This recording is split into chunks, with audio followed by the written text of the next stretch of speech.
Have you ever pondered over what led to the catastrophic event known as the First World War?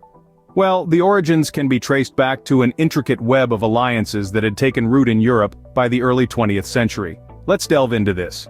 Germany and Austria-Hungary, two powerful nations, bound themselves in the dual alliance, promising mutual support in the case of an attack.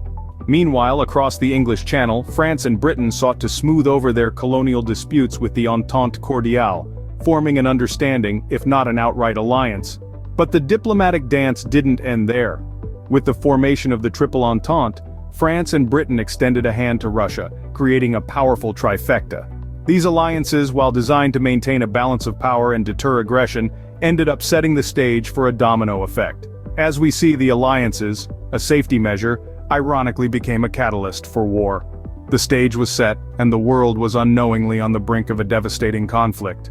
Did the race for superior firepower contribute to the ignition of the First World War?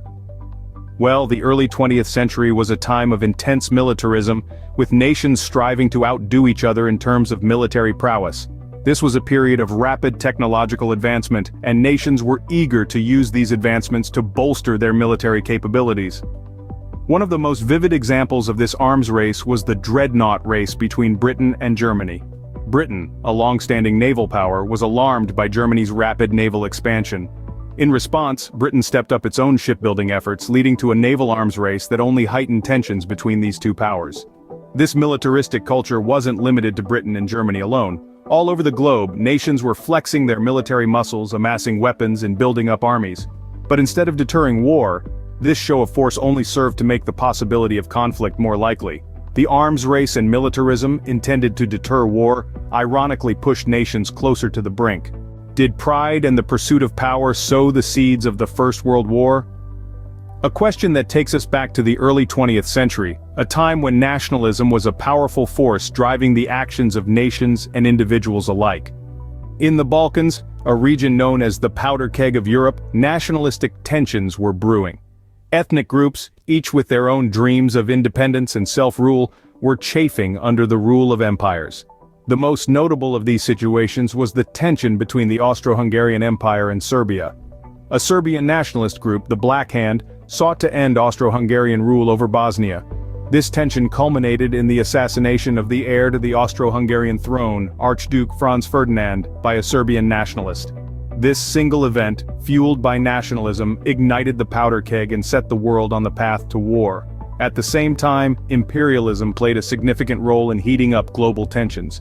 The major powers were in a scramble for colonies, driven by the desire for resources, markets, and prestige.